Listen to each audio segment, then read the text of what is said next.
Olá, pessoal. Então vamos retomar a nossa aula sobre o capítulo 4. Vamos dar continuidade.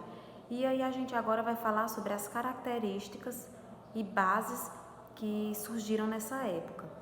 Bom, nós vimos que o Renascimento Cultural foi um movimento renascentista, né, que surgiu por volta do século XIV. E aí as suas características, a sua base vai surgir somente no século XV.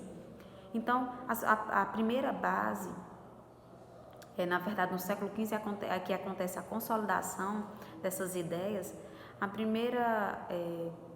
primeira característica vai ser o classicismo. Na verdade, o que foi o classicismo? Vamos entender. Todas essas características elas foram representadas por meio de obras. Grandes pintores se destacaram nessa época, tá certo? Então, o classicismo tentava resgatar os conceitos culturais, políticos, filosóficos dos pensamentos gregos e romanos. E aí, nesse período, houve pouco desenvolvimento científico, porque na verdade vai ser o início, né? Então, ainda estava sendo um momento de ruptura entre os pensamentos da igreja e os novos pensamentos que estavam acontecendo. Então, aqui nós vamos ter uma estagnação na verdade vai ter pouca ruptura entre a Idade Média e as novas ideias que surgiam. Outra característica vai ser o hedonismo. Quais eram as principais ideias defendidas pelo hedonismo? Então, nós vamos ter aí o ser divino, ele passa a ser secundário. Então, em primeiro lugar vem o eu, o ser humano, o meu pensamento, a minha forma de agir, de ser. E segundo vem o ser divino.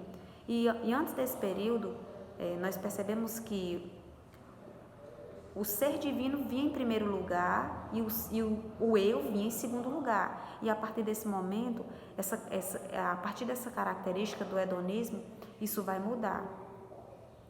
O ser divino ele passa a ser secundário. Nós vamos ter também o naturalismo, que vai ser outra fase. O naturalismo já tinha um objetivo mais de mostrar a natureza como ela era, a realidade do ser, tanto da natureza como do próprio indivíduo, do próprio ser humano. Nós vamos ter o racionalismo, onde as ideias racionais elas fluem. Nesse momento, o pensamento religioso, o pensamento humano, na verdade, ele tem que ser comprovado cientificamente. Então, acaba que o pensamento religioso ele vai ficando de lado e o pensamento humano ele passa a ser primordial dentro dessa sociedade. E ainda vai ter a última característica, que vai ser o humanismo, onde o ser humano ele passa a ser o centro de suas decisões. Então, foram essas 5 características sobre o Renascimento. Na verdade, aqui, essas características elas ocorreram no século XV. Foi o momento em que ocorreu a consolidação do Renascimento científico e cultural. E aí, nós ainda vamos ter as fases do Renascimento. O que foram essas fases? Foi uma divisão que ocorreu. Essa divisão foi uma divisão que aconteceu em períodos. Foi uma periodização que foi dividida o Renascimento. Esses períodos, cada período teve as suas características. Então, nós vamos ter a divisão de Trecento, Quatrocento, Alta Renascença e Cinquecento. Foram as fases do Renascimento científico e cultural. Quando foi que aconteceu cada fase? Então, nós vamos entender quando aconteceu cada fase e vamos entender também as principais características de cada uma.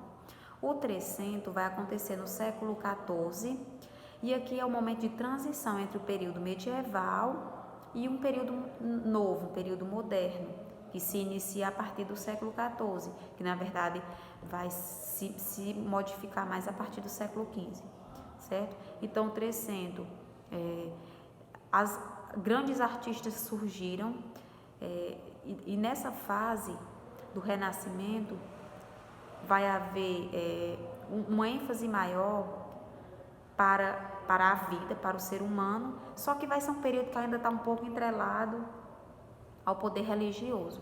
Então, quando vocês forem observar as imagens que se caracterizam e muitos escritores que surgiram nessa época, as imagens elas ainda se prendem um tanto ao poder religioso, porque foi a primeira fase. Então, aqui acontece, tenta haver uma mudança, uma perspectiva de mudar esse período.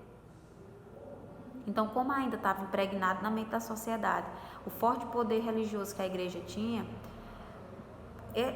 os quadros, as pinturas, os artistas que surgem nessa época, eles ainda também vão estar atrelados a essa época passada. Nós vamos ter o 400. O 400 já vai ser a periodização do século XV. Aqui já vai ter uma expansão maior das ideias renascentistas. E esse período vai ser marcado muito bem pelo resgate da cultura greco-romana.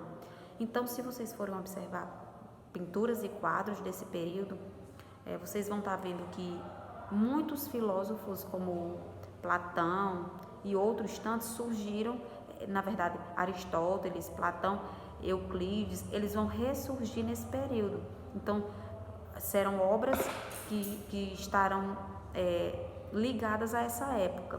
Então, eles tentam resgatar essa cultura greco-romana, porque eles acreditam que é uma cultura que vai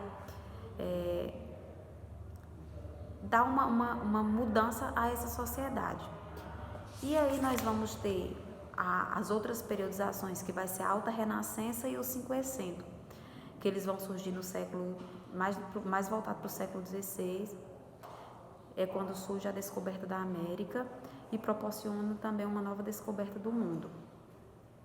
Por meio da descoberta da América, a gente percebe que as grandes navegações elas vão permitir que o mundo passe a ter um olhar diferente, porque antes só existia a Europa. A partir de então, eles vão perceber que o mundo vai haver novas descobertas de como é realmente esse mundo. Então, é basicamente isso. E aí eu gostaria que vocês resolvessem a atividade desse capítulo, tá certo? Tchau, a próxima aula.